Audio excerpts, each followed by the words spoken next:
Alright, welcome to the second ever episode of Comment Commentary, where I look at comments that I got either on the political channel or my VOD channel, just criticizing me, talking about politics, asking political questions, anything that has to do with real life stuff. I think it's important to discuss this, and why not do it on stream while I have an audience and everything.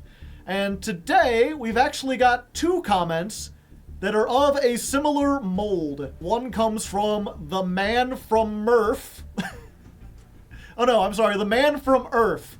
Very close. And they talked about a lot of stuff, but I wanted to highlight this thing, which is, I don't think people on the left have gotten used to or even noticed the fact that they're the establishment party now.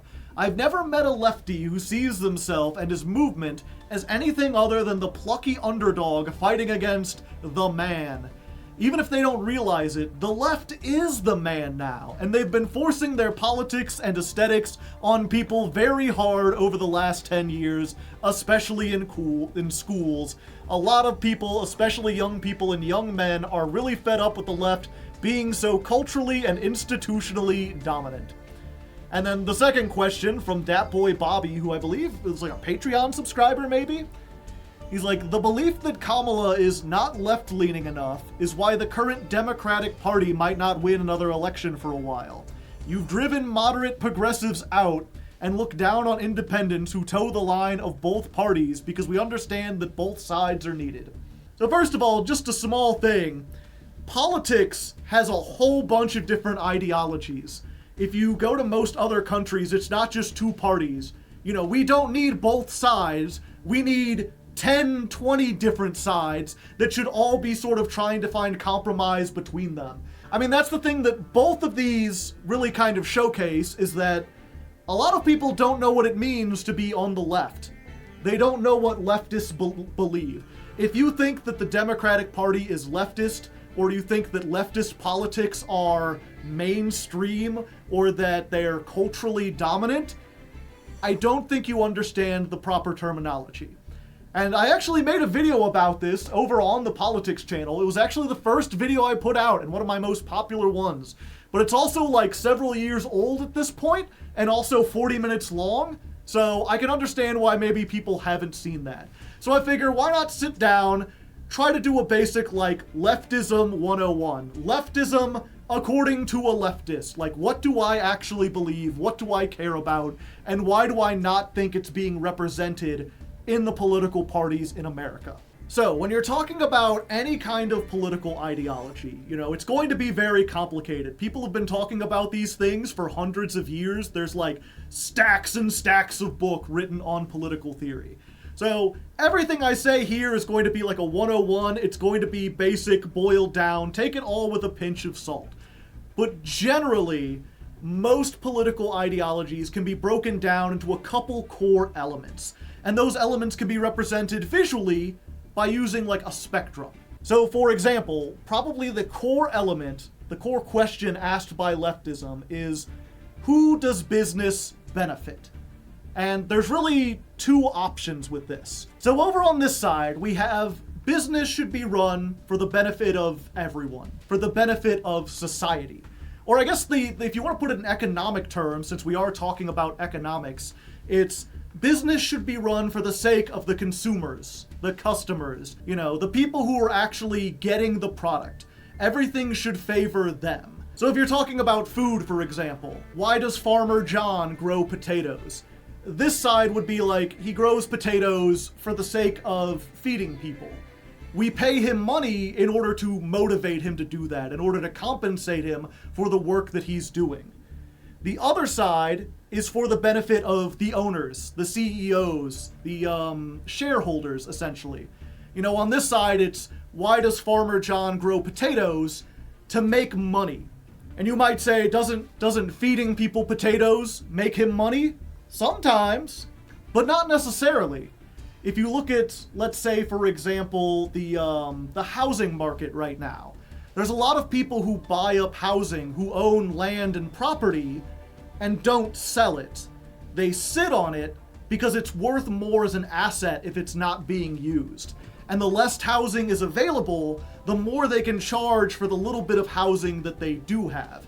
Because we have things that are set up to benefit the people who own stuff instead of the people who actually use stuff, it ends up being in this situation where, people are making a whole lot of money, a couple individuals are, to the detriment of everyone else. Now, these two pictures, let's say, represent the most extreme you can possibly go, right? Like over here on this side, we have all businesses are run for the sake of people. You're not allowed to make individual money off of it. The decisions are all made like democratically. All the consumers, all the workers, they decide the prices. They decide what gets made. There's no one person who does anything. And you're pretty much limited to doing only things that can benefit everyone. And then over on this other side, we have the exact opposite, where basically you're allowed to do whatever you want business-wise if it makes you money. That means like selling people poisonous cures and claiming that it'll heal you. That means like attacking other businesses, like industrial sabotage, assassination, whatever it takes to make your business work. Hiring slaves or whatever. That's what this represents. Now, both of these, I believe, are like unrealistic ideas. The left-hand side over there, even if you wanted to do that, getting everyone to like micromanage every business would be like practically impossible. And I guess you could do this, but it would be like some kind of chaos pirate world where all the corporations were just like ravenously going after each other and trying to grab everything. So these two are only like theoretically possible. But because we've got the theoretical possibilities on both ends, we can draw a line between them, and every possible mix between these two should be on this line. All the realistic versions of policy should be somewhere between these two. And by charting this on a line, we can do something like, okay, here's the middle point. Where are we in terms of our country? And if you look at a policy, you can be like, where does that policy push us? Does it push us more to the left-hand side of the chart or to the right-hand side? How to big boat in Chaos Pirate World. Chaos Pirate World is a cool name for a band. If you start the Chaos Pirate World band, please tell me. I would love to listen to whatever the hell you make, because the name alone sounds exciting. Actually living in it, I don't think would be as fun as you want unless you were already like a billionaire or whatever. Then you can afford to have the big boat and all the people. So when it comes to leftist politics, what do leftists actually want to achieve? They want to put us on the left-hand side of this chart. They want businesses in general to be more run for the benefit of society. If you're talking like me personally, I think any business which is essential to life, food, housing, medicine, education, all of that stuff shouldn't be run for a profit. It should be run to achieve what you want it to achieve. Now, of course, if you look at America, where would America currently be on this? The whole thing that this started with was trying to find out, is America a leftist country? I mean, we do have some things that are run for the benefit of everyone. You think of the education system, schools. Schools don't have to make money. Most schools don't have owners. They're run to educate people because we realized a long time ago that if we're going to have a democracy where everyone votes, it's important to try to make everyone as intelligent as possible. The smarter everyone around you is, the better decisions they will make when voting. We also have stuff like the firefighters. If stuff is on fire, we don't need to worry about who's making money, we just need to put it out. That stuff is subsidized by taxes. But those are a small handful of all the industries in America. The vast, vast majority of stuff in America is privately owned by individuals or shareholders and run just to make money. So if I had to chart America, we would be here. Let's just put an A for America. America is way, way far to the right. We are not even anywhere close to being balanced in terms of do we benefit people or do we not? And when you look at the two parties in America, what do they want to do? You get the Republicans, and a lot of the Republican docket is okay, we want to get rid of public education and replace it with a private for-profit model. We want to get rid of public prisons and replace those with a private for-profit model. They want to remove a whole lot of regulations on industries, make it so that there's less oversight, so that there's less motivation for them to benefit people, more to just have them make money. Now, of course, if you look at the Democrats, the Democratic stuff mostly wants to stay the same. They are a status quo party. They don't want to move things to the left. They don't want to socialize a whole bunch of stuff. They kind of want to protect things like libraries and public schools that are already socialized, that are already like run for the benefit of the people. But they don't really have any like great big overhauls. The biggest leftist push of the last 50 years of like my entire lifetime has been the Affordable Health Care Act, Obamacare. And even that was like a huge compromise where for some reason we still allowed insurance companies to have a piece of the pie, even though they offer nothing in terms of practicality. Like we could have just said like, hospitals are public property now. We're running them for the benefit of people, to heal people, instead of to make money, instead of like to fill shareholders' pockets. And we did not. You could maybe argue there's a couple politicians like Bernie Sanders who keeps pushing healthcare, who maybe wants to move us a little bit closer, a little bit to the left. You know, they're leftist in the sense that like they want to go farther left than we are now. But we're already way far to the right. There's no politician that I'm aware of that's holding office that actually wants to be over here in the green part of the spectrum.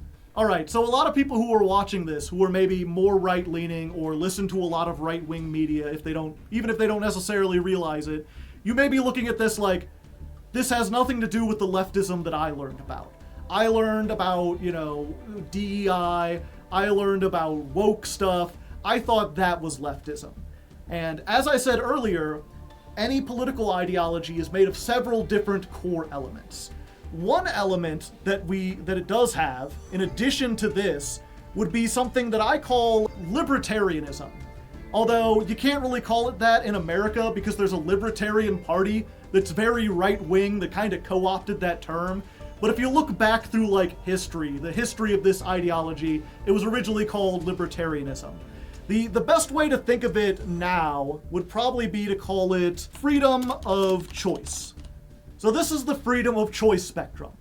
And over here on the left side, we have like anything goes, wild. Let's just put a lot of wiggly waggly stuff.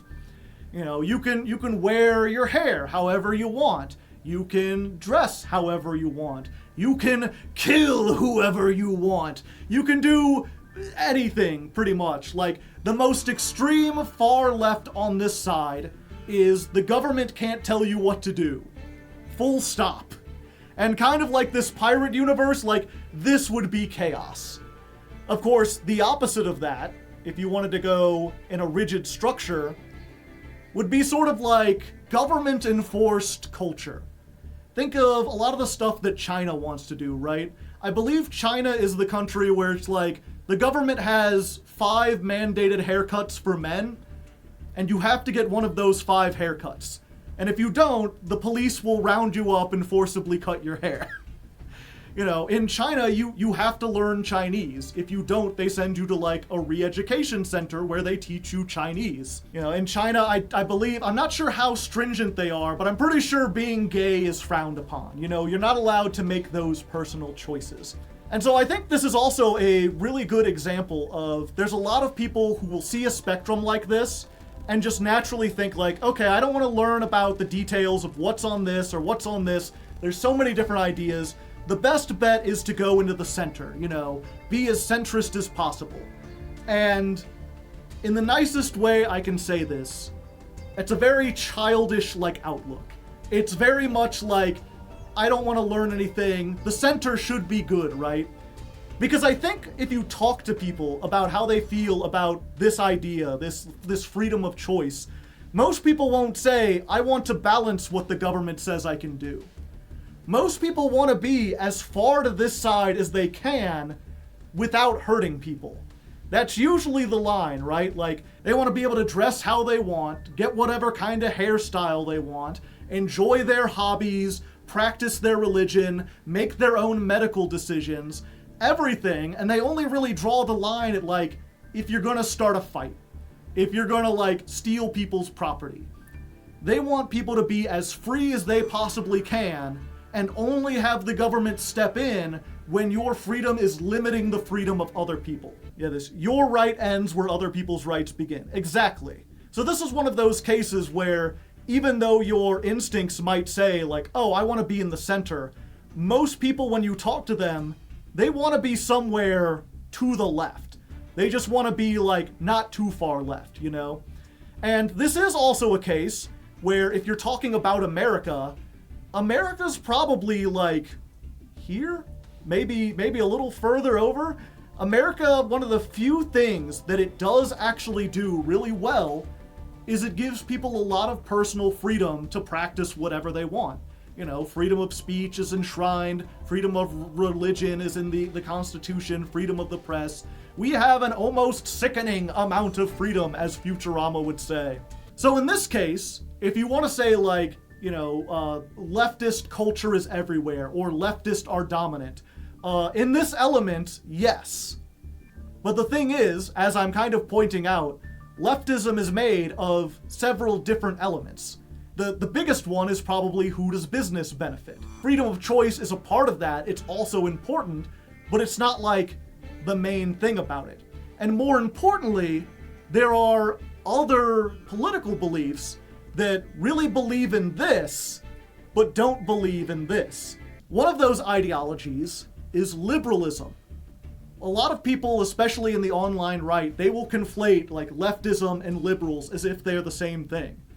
And they are related, but only because they both believe in this. Liberals and leftists both want to be on the left side of here. But liberals do not want to move this. So liberals kind of look at this top bar in the same way that a lot of people look at this bottom one, where their ideology is, you know, companies need to have as much leeway to do what they want, to make as much money as they want, until they start hurting people. Their thing is go as far right as you can until you run into problems, and that's when you add regulations. A lot of Democrats are liberals, because the Democratic Party is a liberal party. So, oftentimes when I'm talking about, like, this is what I want as a leftist, it includes both of these, but it's explicitly going against the Democrats who only want this and don't want this. The word I would use to describe this, someone who wants things to be on the left side of this, would be progressive. Progressive people are the ones who want more freedom for more people. And, you know, you'll get people, especially on the right, and they'll be like, progressive politics are pushing the trans agenda. No, we want trans people to have the freedom to act however they want, because they're not hurting anyone. You know, a trans person using the bathroom isn't hurting anyone. And some people will be like, well, what if they attack someone in the bathroom?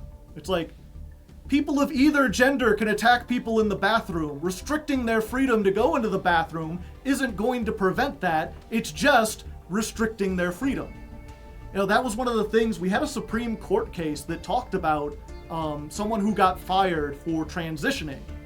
And their argument, even though it was a right-wing court, was basically that in America, you have the freedom to dress however you want. If someone who was born male wants to wear a dress and call themselves Sally, they're allowed to do that. That doesn't hurt anyone. It's not the government's job to come in and tell you what to wear and what your name can be and what your pronouns are. People should be free to choose that. You don't necessarily have to like it. You don't have to agree with it. You don't have to be friends with them or anything. But America was built on the idea of freedom of choice.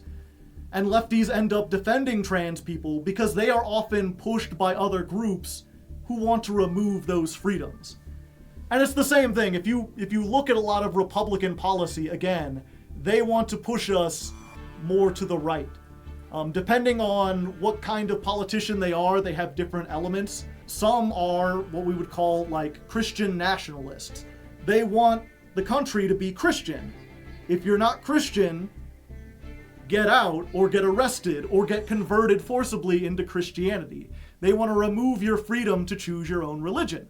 Generally, when it comes to culture, they want to push us farther to the right because their whole ideology is about consolidating us into one culture and not letting people choose the things that they want, not having other options. Pumi Raid! Oh, hello, Pumi. Welcome.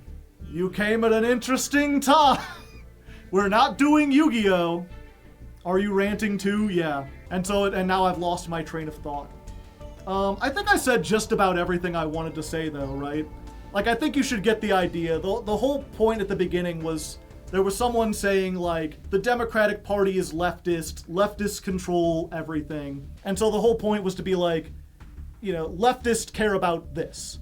They care about both of these, but they care about this top one in addition to the bottom one. Liberals only care about the bottom one, really. And they care about other stuff, but, you know, there's some overlap or whatever. But they are fundamentally different, fundamentally divided on this issue. And so, usually when I talk about, like, leftist politics, I'm talking about specifically this top one, because the bottom one is part of, like, a whole bunch of different ideologies. And so is, like, both liberals and leftists really care about democracy.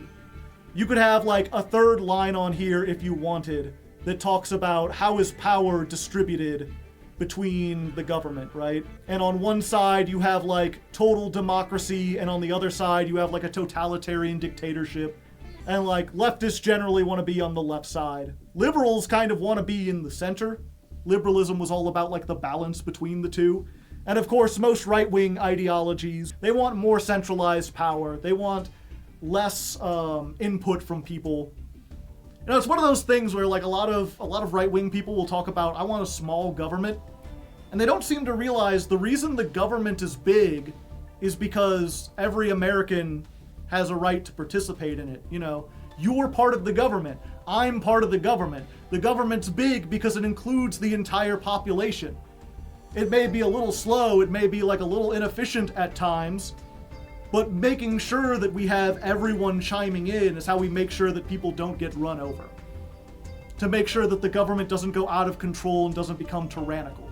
The more people we have weighing in, the better our decision-making process is. And so if you try to shrink the government, that doesn't mean getting rid of like the government's ability to do stuff. That means removing you from the government, giving you less power, making it more about a select few number of people who get to pull the levers of power. But yeah, I think that's about everything I wanted to say. But as I said before, you know, if you have comments or questions about this or any other political topic or whatever, leave them in the comments. I'll look over them, and maybe next time on Comment Commentary, we'll look at your questions.